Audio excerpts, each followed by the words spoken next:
Buenas tardes, buenas noches, buenos días a todos nuestros estudiantes de CETESA. Estamos ya para terminar nuestro curso Evangelios. Va a ser nuestra última presentación panorámica del último de los Evangelios, en esta ocasión el Evangelio de San Juan. Hemos compartido nuevamente con ustedes, o estamos compartiendo nuevamente con ustedes, esta síntesis del pastor Arturo Pérez nuevamente. Aquí tienen la dirección electrónica donde ustedes pueden encontrar este PowerPoint si ustedes quieren utilizarlo en lo sucesivo. Vamos a pasar a la diapositiva número 2 para darle curso al mismo esquema que nos ha estado presentando el reverendo Pérez sobre el panorama de este evangelio, que es el Evangelio de San Juan, el que no es sinóptico. San Juan nos presenta un material muy particular, peculiar a sí mismo, es decir, que poca información comparte con los sinópticos. Prácticamente la única parte que comparte con los sinópticos es la narración de su última semana, de su último tiempo, cuando es arrestado y es llevado a la muerte, y la resurrección. En este sentido, los cuatro evangelios sí narran el acontecimiento del juicio, de la muerte en la cruz y de la resurrección de Jesús. Es lo único que comparte San Juan con los sinópticos. El resto del material es peculiar a él mismo y pues nos presenta una teología muy específica y muy diferente a cómo la presentan los otros evangelistas, o sean los sinópticos.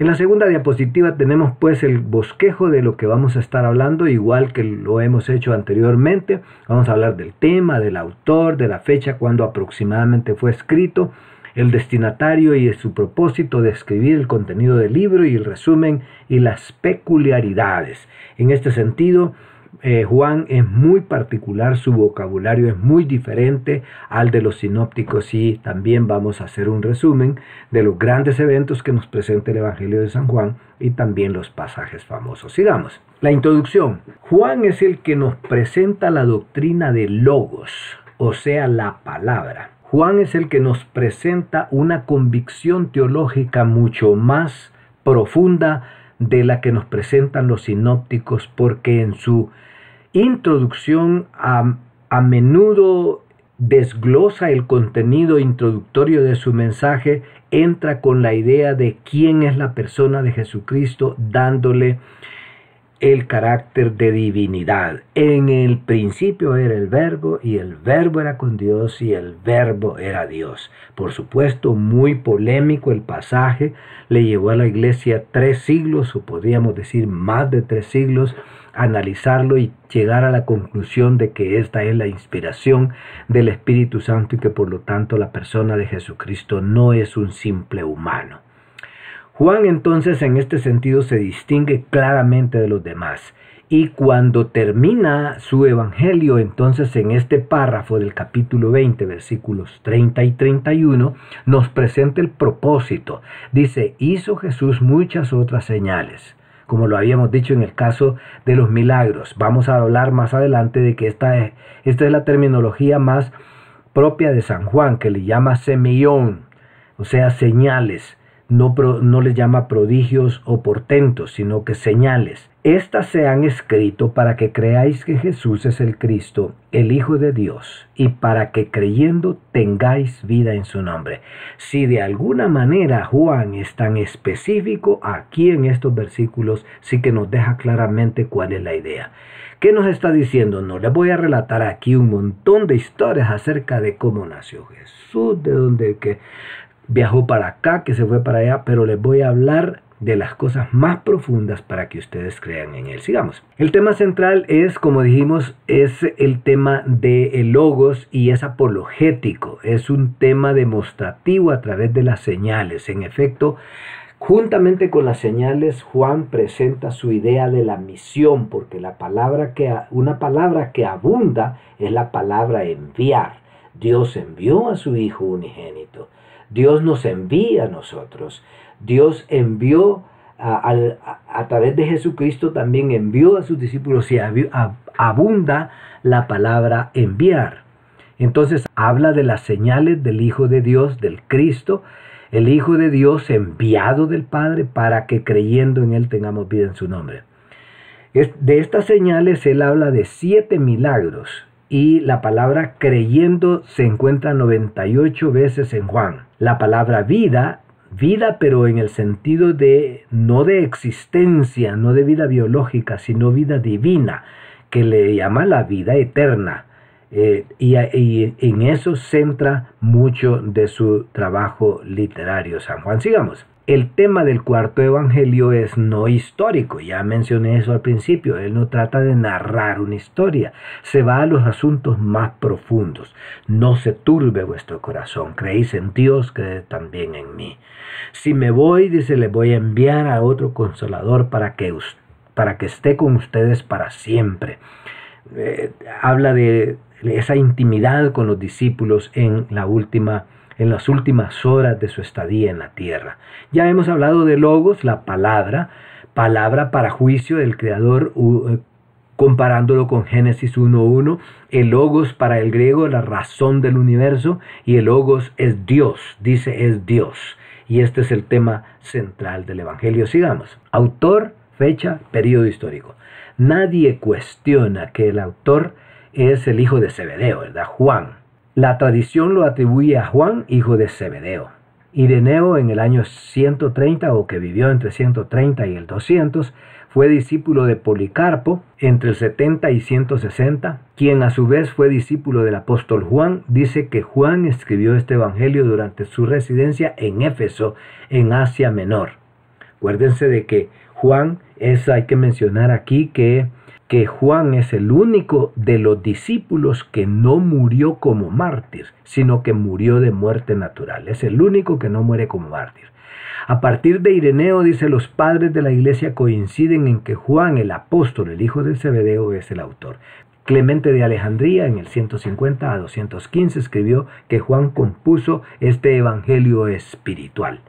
La omisión del nombre de Juan y su hermano Jacobo, que murió martirizado en el año 40, acuérdense de que Jacobo pues, fue uno de los mártires en el principio de la iglesia primitiva.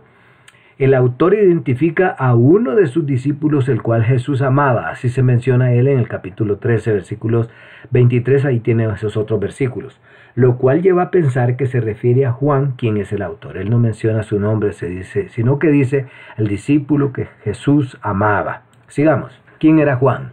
Pues ya dijimos, uno de los hijos de Zebedeo, pescador de Galilea, Marcos 1, 19 y 20. Su madre era Salomé, probablemente hermana de María, madre de Jesús. Juan creció en el negocio de la pesca con su hermano Jacobo y con Pedro y Andrés, eran pescadores los 4.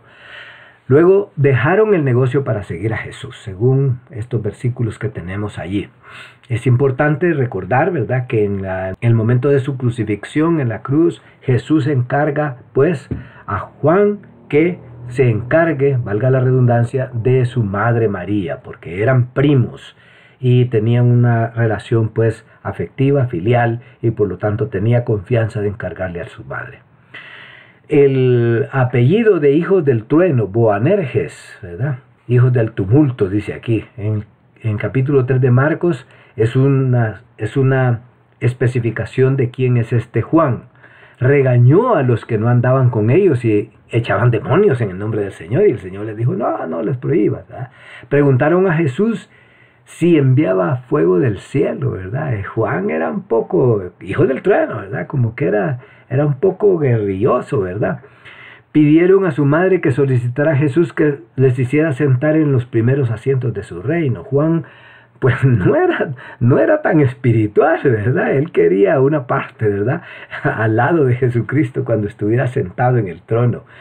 Relata a Juan cuando Jesús llamó a los hijos del diablo, a los incrédulos, les llamó hijos del diablo en 8:48. Jesús transformó su carácter convirtiéndolo en el apóstol del amor. Amados, dicen sus cartas, amémonos unos a otros, ¿verdad? Porque el amor es de Dios. Es interesante que la transformación que se nota en el carácter del apóstol Juan a medida anduvo con el Señor. Bien, vamos adelante. periodo que cubre. Este es el evangelio que se escribe más tarde, ¿verdad? Se cree que entre el 96 y el 100, ¿verdad? Entonces, aquí escribieron que allí por el año 90, en Asia Menor, en Éfeso, un medio gentil que requería explicación de los asuntos judíos. La fecha en que se escribió Juan varía un poco. Algunos dicen entre el año 90, unos dicen 96 a 100, igual que o en los mismos años en que terminaron escribiéndose las epístolas del mismo. Él escribe 3 epístolas, y también el libro de Revelación, el libro de Apocalipsis, en el Asia Menor, en Éfeso. Algunos piensan que era dirigido a un medio gentil que requería explicación de los asuntos judíos, porque explica las fiestas de los judíos. El tiempo que narra es desde Juan el Bautista hasta la resurrección de Jesús. Él comienza su evangelio presentando lo que es el Verbo de Dios, y lo presenta como el que vino para representar la gloria de Dios. A Dios nadie le vio jamás, dice, el unigénito Hijo que está en el seno del Padre, Él le ha dado a conocer. Y luego presenta a Juan el Bautista, que a la vez pues lo introduce como el Cordero de Dios que quita el pecado del mundo. La carta cronológica, usted mire esta carta y usted va a ver que comparando el tiempo, la cronología de los otros evangelios, o sea, los sinópticos, pues este es el último evangelio que se presenta. Los estudiosos todavía no cambian de opinión, no ha sido hallada ninguna otra evidencia, más que la que ya se ha encontrado a partir del siglo XVIII, cuando se empezaron a estudiar estas cosas sobre lo que se llamó crítica bíblica, es decir, encontrar estos propósitos y los tiempos cuando pudieron haber sido escritos estos obras literarias. Entonces tenemos a Marcos, Mateo, Lucas y por último Juan, allí por el año 90, 85, 90, ¿verdad? Juntamente, como dijimos, las epístolas que están ahí entre el 85 hasta 90, 95, y el último es el Apocalipsis, que también es de Juan. Bien, pasemos a la siguiente, un cuadro similar o casi igual al que vimos en los otros evangelios, y aquí se repite todo con la excepción del tiempo cuando aproximadamente fue escrito este evangelio, que está entre el 85 y 90, ¿verdad?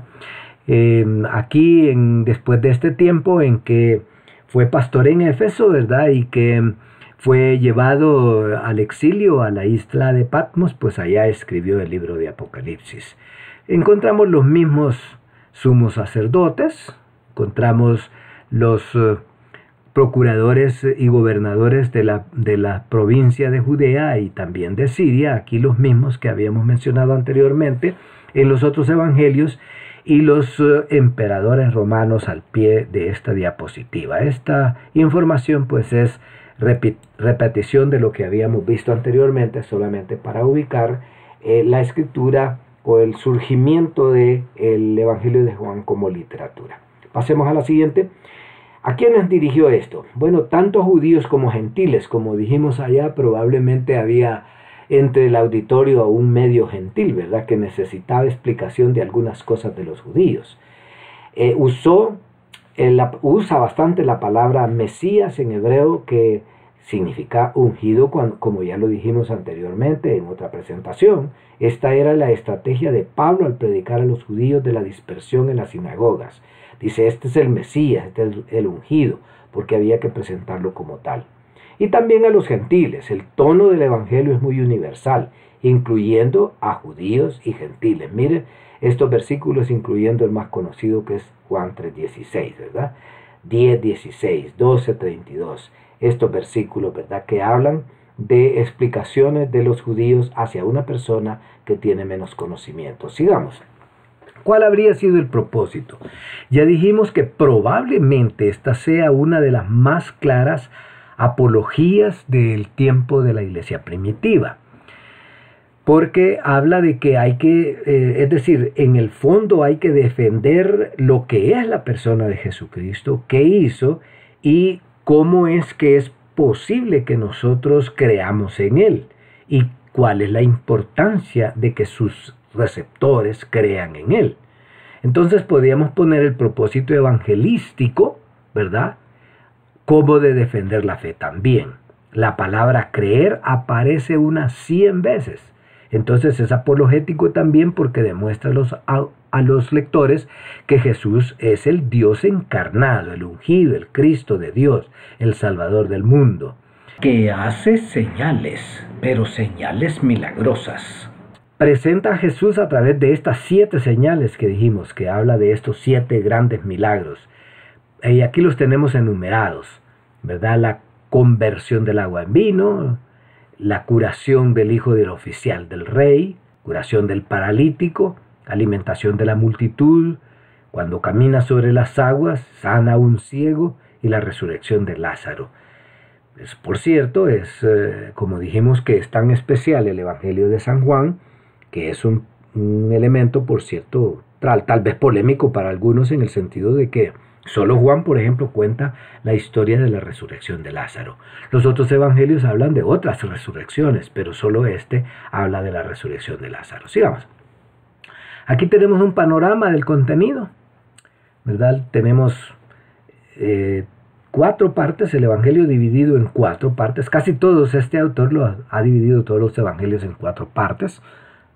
En principio tenemos las 7 señales. Juan comienza con las señales. Es interesante que Juan, por ejemplo, una de las historias que aparece en la última semana, o sea, la semana de la pasión, en los evangelios sinópticos, aquí aparece al principio de su ministerio.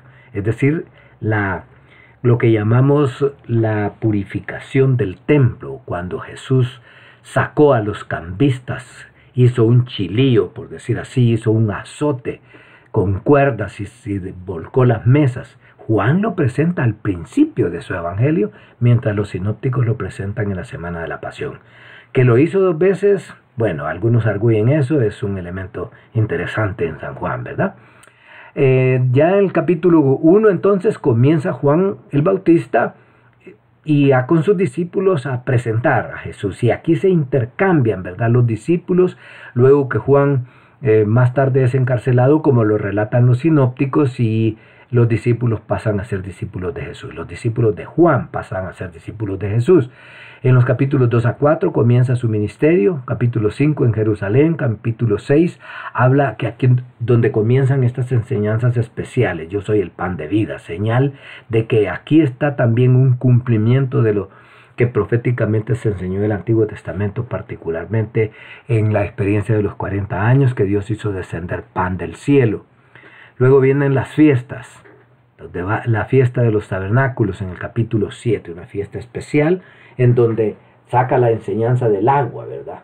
Venid a mí, dice, todos los que tengan sed, vengan a mí y beban. Y el que bebe, entonces de él correrán ríos de agua viva. Luego los capítulos 8 y 9, debates, o sea, polémicas con los fariseos. El capítulo 10, la enseñanza del buen pastor y el rebaño. Capítulo 11, la resurrección de Lázaro. Capítulo 12, el inicio de la última semana. Aquí viene la última parte. La parte 2, el aposento alto y el huerto de Getsemaní. Ustedes ven cómo dedica una parte larga a estas enseñanzas principales que no las presentan los sinópticos. La parte 3, el arresto y el juicio, crucifixión y sepultura. Capítulos 18 y 19, el arresto y el juicio con los judíos y con Pilato, la crucifixión, y luego en la parte 4, la resurrección de los muertos, ¿verdad? Bien, ese es el contenido. Pasemos a la siguiente, tenemos otra vez el resumen, ¿verdad? Ya mencionamos de las 7 señales. Es interesante en Juan que presenta 7 señales de su mesianidad, de su mesianato. Él es el Mesías y aquí están las señales. Y lo de 7 que es simbólico, ¿verdad? Aquí tenemos todos estos elementos, no los voy a comentar. Este es el resumen, muy similar a lo que tenemos anteriormente. Usted puede verlo por usted mismo, puede estudiarlo detenidamente. Sigamos a la otra. También tenemos la ubicación geográfica de los dichos y hechos de Jesús. Y tenemos aquí 5 divisiones. El primer elemento es en sus trabajos ministeriales en Galilea, al igual que los sinópticos los presentan primero en Galilea. Luego aquí lo menciona en Samaria. Por supuesto, este incidente del capítulo 4 es espectacular y es único a Juan, ¿verdad? El de la mujer samaritana. Luego la amistad cercana con los habitantes de Betania, particularmente la casa de María, Marta y Lázaro, ¿verdad? Que es destacado en todos estos capítulos, particularmente los capítulos 11 y 12. Luego su visita a Efraín, ¿verdad? Aquí lo tenemos entre Samaria y Jerusalén, la región de Efraín, ¿verdad? Dice Ofra. Hay un retiro para evitar que lo persigan, ¿verdad? Algunos para matarlo y otros porque quieren ver más de sus señales. Y la última parte en Jerusalén, ¿verdad? En el templo, y hay algunas sanidades, y ahí podemos ver el templo, por supuesto, en Jerusalén. Bueno, hay poco que decir en esta, pasemos adelante, son los lugares importantes que menciona San Juan. Algunas peculiaridades, o mejor dicho, las peculiaridades más importantes. Juan, o el Evangelio de Juan, es un evangelio espiritual. Tiene una sencillez literaria, no escribe con un griego refinado, sino que con palabras sencillas. Bueno, en realidad todo el Nuevo Testamento es escrito en el griego que se llama koiné, o el griego común, el griego que hablaba la gente de la calle, ¿verdad? Que podía hablar, porque el griego no era propio de este pueblo, sino que era el arameo, ¿verdad? Pero el griego con que se escribe es un griego que la gente utilizaría cuando hablaba griego, ¿verdad? En la calle. Bien, en primer lugar, una de las cosas que ya mencioné y que se destaca es la deidad de Jesús, la preexistencia del verbo, de la palabra.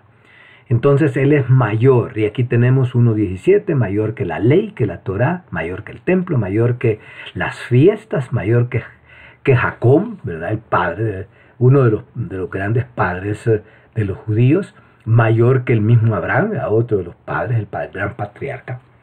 Jesús y el Padre presenta, Juan es el único que presenta esta enseñanza en donde dice que el Padre y yo uno somos. Y como vamos a ver más adelante con la expresión yo soy, ¿verdad? Yo soy. Bien, aquí tenemos todas esas expresiones en capítulo 1, versículo 14, 1.18, 14, 8 y 9, todos estos versículos, la unidad del Padre con el Hijo. Luego, los milagros que son llamados señales. El gran énfasis en las fiestas nacionales judías. Juan, como ya mencionamos anteriormente, es el único que menciona 3 Pascuas o 3 subidas a Jerusalén, en tanto que los evangelios sinópticos solo mencionan una subida. Mencionan otras fiestas, como la fiesta de los tabernáculos, las Pascuas, por supuesto, la fiesta de la dedicación, capítulo 10, el festival, otro festival no identificado en el capítulo 5. Subía la fiesta, pero no sabemos cuál es. Describe de manera especial el ministerio de Jesús en Judea, ¿verdad? Y presenta a Cristo en el aspecto interpersonal de su ministerio. El pasaje destacado del capítulo 3 es sobremanera especial, puesto que es el único pasaje que habla del nuevo nacimiento en todos los evangelios. Es el único que presenta esta idea del nuevo nacimiento. Sigamos. Peculiaridades. Hay, en primer lugar, los eventos. Las bodas de Caná de Galilea es único. Se habla de que este es el primer milagro que hizo Jesús. Luego lo de la mujer samaritana en el pozo en el capítulo 4, y sobresale la alimentación de los 5.000, ¿verdad? En el capítulo 6. La sanidad o sanidad de curación de un ciego de nacimiento. Este ciego de nacimiento sí se menciona en otro evangelio, pero pareciera que es uno diferente, y sin embargo las características son similares, como lo vimos en Milagros. La resurrección de Lázaro, la unción de Jesús, ¿verdad? Por la mujer que ungió sus pies con los cabellos, la entrada triunfal, la última cena, el arresto. Usted puede leer este bosquejo, ¿verdad? Es otra forma de bosquejar, pero las peculiaridades más importantes, son grandes eventos. Otras peculiaridades, vamos a la siguiente. Otras peculiaridades son los pasajes famosos. En primer lugar, lo que ya dijimos, que el principio de Jesús, que no se presenta como un simple hombre, sino que es el Verbo eterno, en el capítulo 1. La necesidad del nuevo nacimiento en capítulo 3. Aquí tenemos el versículo central de todo el Evangelio y podríamos decir que de toda la Biblia. Este hecho de que Jesús es el pan de vida, emulando lo que, como ya lo mencioné, lo que sucedió en los 40 años en el desierto, que Dios proveyó y les dice, yo soy el verdadero pan, como lo tenemos aquí bosquejado en los yo soy. Y estos elementos de sus enseñanzas. Son enseñanzas mucho más profundas en el sentido teológico y apologético de la defensa de la fe. Y los grandes yo soy. Los judíos tenían muy en mente, muy fresco, el hecho de que la expresión central de la deidad, precisamente de donde viene el nombre Jehová o Yahvé en el Antiguo Testamento, es yo soy el que soy. Y Juan es el que presenta este incidente en la noche de la aprehensión de Jesús, que cuando los soldados venían para prenderlo en el Monte de los Olivos, preguntó: ¿quién es Jesús de Nazaret? O más bien él se adelantó y dijo: ¿a quién buscáis? Y ellos dijeron: a Jesús de Nazaret. Y cuando ellos dijeron Jesús de Nazaret, él dijo: yo soy, y cayeron a tierra, porque esta palabra es poderosa. Entonces él se presenta como el yo soy, el pan de vida, la luz del mundo, la puerta de las ovejas, del buen pastor, la resurrección, el camino, la verdad y la vida, la vid verdadera. Y esta palabra yo soy era lo que los judíos temían, porque este es el mismo nombre de Dios. También habla de este hecho en el capítulo 12, que es sobresaliente, de que la semilla mientras vive no lleva fruto, pero para que lleve fruto debe morir. Esta es la idea de ir en su ruta a Jerusalén, donde ha de ser prendido y puesto a la orden de los gentiles y llevado a la cruz. También narra este incidente del lavamiento de los pies de los discípulos y que Pedro no quería, ¿verdad? Habla de la venida del Espíritu Santo. Juan es el único que habla con especialidad acerca de cuál es el papel del Espíritu Santo, que le llama pues el Consolador, el Paracleto en griego, Paracleto, o sea, el que viene para continuar la obra que él ha comenzado, y al final les da la promesa: he aquí, yo estoy con vosotros todos los días hasta el fin del mundo. ¿Cómo? A través del Espíritu. Es Juan el que les dice: reciban el Espíritu Santo, quédense en Jerusalén, que reciban el Espíritu Santo. Y la oración sacerdotal es sobresaliente. El capítulo 17 es única en todos los evangelios, cuando Jesús ora por sus discípulos, que sean uno, que los libre del mal, que tengan, podríamos decir éxito, y no quisiera utilizar este término, pero sí que tengan suceso en el ministerio que van a desempeñar, y no solamente por ellos, dice, sino que por nosotros, los que habríamos de creer por la palabra de ellos. Y luego al final este reto a Pedro, ¿verdad? Cuando le dice: apacienta mis ovejas, apacienta mis corderos. Cuando lo reta y le dice: ¿me amas? ¿Me amas más que esto?